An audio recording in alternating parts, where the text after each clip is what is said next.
శ్రీ గురుచరిత్ర 42వ అధ్యాయం. శ్రీ గణేశాయ నమ. శ్రీ సరస్వత్యై నమ. శ్రీ గురుభ్యో నమ. హరి ఓం. వారిద్దరూ కాశీ చేరిన తర్వాత త్వష్టకు అవధూత బోధించిన కాశీయాత్రా విధానం గురించి నామధారకునితో సిద్ధయోగి ఇంకా ఇలా చెప్పారు. విశ్వేశ్వరుని దర్శనము, అంతర్గృహయాత్ర, దక్షిణోత్తర మానసయాత్ర, పంచక్రోశయాత్ర, స్నానము, దానము, అర్చన, శ్రాద్ధము, అన్నపూర్ణ, విశ్వేశ్వర, బిందు మాధవ, డుండి వినాయక, దండపాణి, కాలభైరవ, గుహకాశి, మణికర్ణిక మొదలైనవి దర్శించి పూజ చేసి నీ పేరు మీదుగా ఒక లింగ ప్రతిష్ఠ చేసుకో.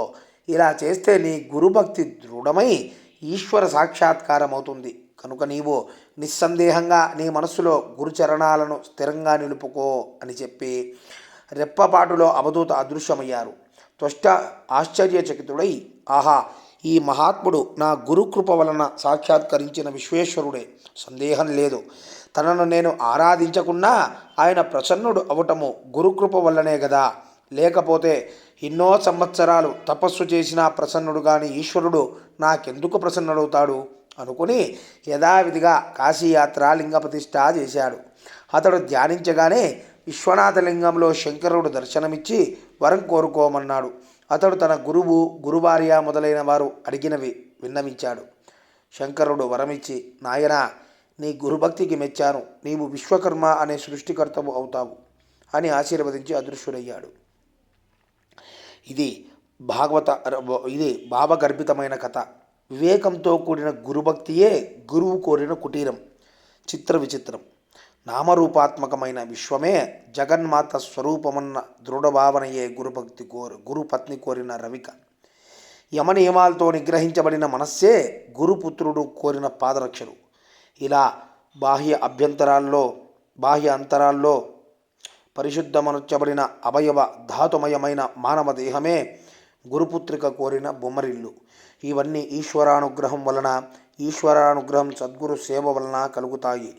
దృఢనిష్టతో గురుసేవ చేయడం వలన తాను కోరకున్న త్వష్టకు బ్రహ్మపదం లభించింది. త్వష్ట సంతోషించి తన గురువు, గురుపత్ని, పిల్లలు కోరినవన్నీ సృష్టించి సమర్పించుకున్నాడు. గురువు సంతోషించి అతనికి జ్ఞానము, సర్వసిద్ధులు, నవనిధులు, యశస్సు కలిగేలా ఆశీర్వదించారు. ఆయన గురుభక్తి వలన సాధ్యము కానిదేమీ లేదు. గురుభక్తినికి ఆ యొక్క త్రిమూర్తులు వశులవుతారు. గురువు లేక మోక్షము సిద్ధించదు. శ్రీగురుడు గురుసేవా ప్రాశస్త్యం చెప్పడం అయ్యేసరికి సూర్యోదయమైంది. సాయందేవుడు శ్రీగురునికి నమస్కరించి ఆనంద పారవశ్యంతో, ఓ కృపామూర్తి, నాకిప్పుడు ఒక అపూర్వమైన దర్శనమైంది. మీరు ఈ కథలో భాగంగా కాశీయాత్ర వివరిస్తుంటే నేను మీతో కలిసి కాశీక్షేత్రం దర్శించినట్లు అనుభవమైంది. అది నిద్రావస్థో లేక స్వప్నమో తెలియడం లేదు. జగద్గురు, మీ నిజతత్వము తెలియని మూఢులకో విశ్వేశ్వరులైన మీరు మానవులుగా కనిపిస్తున్నారు. మీరు ఎక్కడ ఉంటే అదే కాశీ అంటూ ఉంటే అతని శరీరమంతా రోమాంచితమై కంఠం గద్గదమైంది. అప్పుడు అతడు ఇలా గురుని స్తుతించాడు. మొదట ద్వైలుగా ఉండి సంకల్పమాత్రాన ఈ బ్రహ్మాండ రూపం ధరించి మరలా దానిని పాలించడానికి అవతరించిన ఓ నృసింహ సరస్వతి, మీ పాద పద్మములకు వందనములు. కలి ప్రభావం వలన ధర్మం నశించి యజ్ఞయాగాదులు కరువైనప్పుడు దేవతల ప్రార్థనను అనుసరించి భూమిపై అవతరించి ధర్మాన్ని ఉద్ధరిస్తూ లోకానికి జ్ఞానజ్యోతిని అనుగ్రహిస్తున్న ఓ నృసింహ సరస్వతి, మీ పాద పద్మములకు నమస్కారములు. సంసార సాగరంలో మునిగి ఉన్న భక్తులను తరింపజేయడానికి అవతరించి చతుర్దాష్టమం స్వీకరించి లోకోద్ధరణ చేస్తున్న ఓ నృసింహ సరస్వతి, మీ పాద పద్మములకు నమస్కారములు.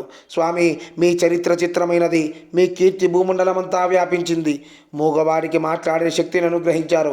గురుడివారికి దృష్టి, గొడ్రాలికి సంతానం, ఎండుకట్టకు ప్రాణం, విధవరాలికి సౌభాగ్యం, భక్తులకు సిరి సంపదలు ప్రసాదించారు. ఓ నృసింహ సరస్వతి, మీ పాద పద్మములకు నమస్కారములు. పాపాన్ని, దారిద్ర్యాన్ని పోగొట్టి జగత్తుకు జ్ఞాన జ్యోతి ప్రసాదిస్తూ కామధేనువు మరియు కల్ప వృక్షాల వలె భక్తులు కోరినవన్నీ నెరవేరుస్తూ ముముక్షువులకు ముక్తిని కూడా మీరు అనుగ్రహిస్తున్నారు. వేదాలకు కూడా అతీతమైన స్వరూపం గల ఓ నృసింహ సరస్వతి, మీ పాద పద్మములకు నమస్కారములు. ఓ గురుమూర్తి, మీ పాద పద్మములను నిత్యము స్మరించే వారికి సర్వతీర్థ క్షేత్రాలను సేవించిన ఫలితము, వాటిని దర్శించిన వారికి వేలాది అశ్వమేధాది యాగాలు చేసిన ఫలితము ప్రసాదిస్తున్న ఓ నృసింహ సరస్వతి మీ పాద పద్మములకు నమస్కారములు. వేదాలకు కూడా మీ నామ మహత్యం అంతుపట్టనిది. సకల భువనాధిపతులైన మీ పాదద్వయాన్ని నా హృదయ కమలంలో నిలుచుకుని మనసారా మరలా నమస్కరిస్తున్నాను. ఓ నృసింహ సరస్వతి మీ పాద పద్మములకు నమస్కారములు. శ్రీ సద్గురు నన్ను రక్షించు. వేదాలకు కూడా అంతుపట్టని మీ పరిశుద్ధమైన చరిత్రను నేనేమి వర్ణించగలను? మీరు ఓంకార స్వరూపులు, పంచభూతాలు, సూర్యచంద్రులు, జీవాత్మ అనే 8 రూపాలలో మీరు విశ్వరూపం ధరించారు. ఓ నృసింహ సరస్వతి మీ పాద పద్మములకు నమస్కారములు. ఈ కలియుగంలో భక్తులను ఉద్ధరించడానికి దండకమండలుదారి అయిన యతీశ్వరుని రూపంలో అవతరించి భీమా అమరజ సంగమంలో శ్రీ నృసింహ సరస్వతి అను పేర నివసించిన శ్రీ గురు మీ పాద పద్మములకు నమస్కారములు. ఈ ప్రపంచంలోని భక్తులందరినీ తరింపజేయడానికి, యోగులకు దీక్షను అనుగ్రహించడానికి గానుగాపురంలో వెలిసి 4 పురుషార్థాలు ప్రసాదిస్తున్న ఓ నృసింహ సరస్వతి మిమ్మల్ని స్తుతి చేయడం వల్ల నాలోని దోషాలన్నింటినీ జయించి మీ పాద పద్మములకు నమస్కరిస్తున్నాను. ఈ గురు స్తోత్రమైన ఈ అష్టకాన్ని నిత్యము పఠించిన వారికి బలము, సంపద, సద్బుద్ధి, వర్చస్సు, పౌత్రాభివృద్ధి, ఆయురారోగ్యాలతో కూడిన ఐహిక సౌఖ్యానికి తోడు అటు తర్వాత ముక్తి కూడా లభించగలదు అని చెప్పి శ్రీగురుని సంతోషించి, నాయనా నీకు కాశీ దర్శనమైంది కదా, ఇందువల్ల నీ వంశంలో 21 తరాల వారికి కాశీ యాత్ర ఫలం సిద్ధించింది. నీవు మా దగ్గరుండి మా పాదసేవ చేసుకో. కానీ అలా చేయాలంటే ఆ మ్లేచ్ఛరాజు సేవలో ఉండకూడదు. కనుక నీ భార్యా బిడ్డలను తీసుకువచ్చి గంధర్వ నగరంలో ఉండు అని చెప్పి అతన్ని వెంటబెట్టుకుని ఆ గ్రామంలోని తన మఠానికి తీసుకువచ్చారు శ్రీగురుడు. సాయం దేవుడు కూడా ఆ ప్రకారమే స్వగ్రామానికి వెళ్ళి భార్యా బిడ్డలను తీసుకుని ఒక భాద్రపద శుద్ధ చతుర్దశి నాటికి గంధర్వపురం చేరాడు. అతడు శ్రీగురుని దర్శించి త్రిమూర్తి మాల కాకి మానస సరోవరంలో మునిగి రాచహంస అయినట్లు మీ దర్శన మాత్రం చేతనే మా పాపాలన్నీ నశించిపోతాయి. గంగాజలము పాపాన్ని, చంద్రుడు తాపాన్ని, కల్పవృక్షము దైన్యాన్ని పోగొట్టగలదు.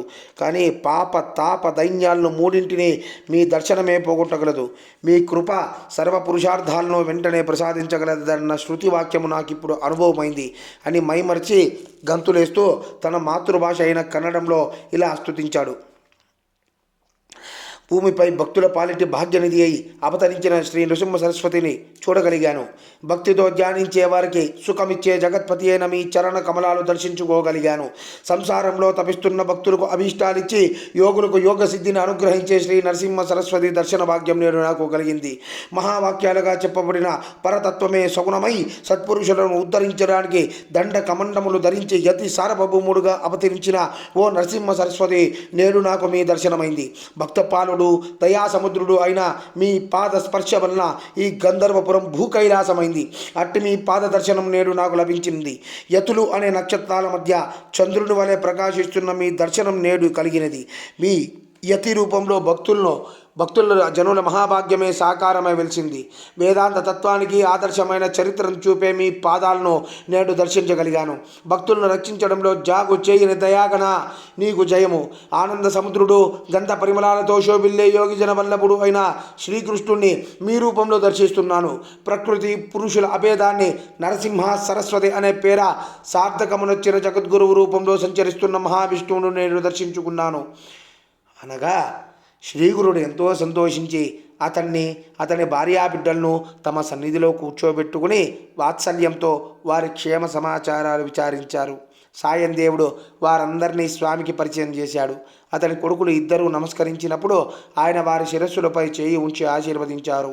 అప్పుడు సాయం దేవుని పెద్ద కుమారుడైన నాగనాథుని చూపిస్తూ ఆయన, సాయం దేవా, ఇతడు సిరి సంపదలతో చిరకాలం జీవిస్తాడు. వీడే మా నిజమైన భక్తుడు, మాకు ప్రీతిపాత్రుడు. వీడి కీర్తి ఎంతగానో విస్తరిస్తుంది. ఇతడు వంశోద్ధారకుడు అవుతాడు. సౌభాగ్యవతి అయిన నీ భార్య మహాపతివ్రత. నీకు ఇంకా 4 కొడుకులు కలుగుతారు. మ్లేచ్చుని సేవించడం వలన ఈ పుణ్యం నశిస్తుంది కనుక నీవు అది విడిచిపెట్టి మా వద్దనే ఉండు అని అతని భార్యాబిడ్డలను కూడా అందుకు ఒప్పించారు. తర్వాత సాయం దేవునితో స్వామి, మొదట వీరిని తీసుకుని సంగమానికి వెళ్ళి స్నానము చేసి అశ్వత్థాన్ని పూజించుకునిరా అని చెప్పారు.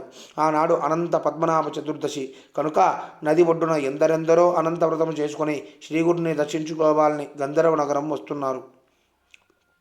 శ్రీగురుడు సాయం దేవుని కూడా అనంతవ్రతం చేసుకోమని చెప్పారు. అతడు, మీరే నాకు అనంతులు, మీ పాదసేవే నాకు అనంతవ్రతము, నాకు ఇంకా వేరొక వ్రతం ఎందుకు అన్నాడు.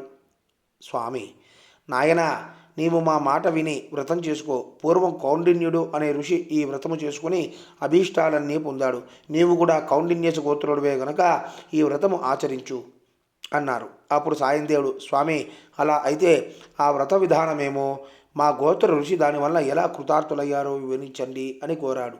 శ్రీ గురుడు ఇలా వివరించారు. శ్రీ దత్తాయ గురవే నమ.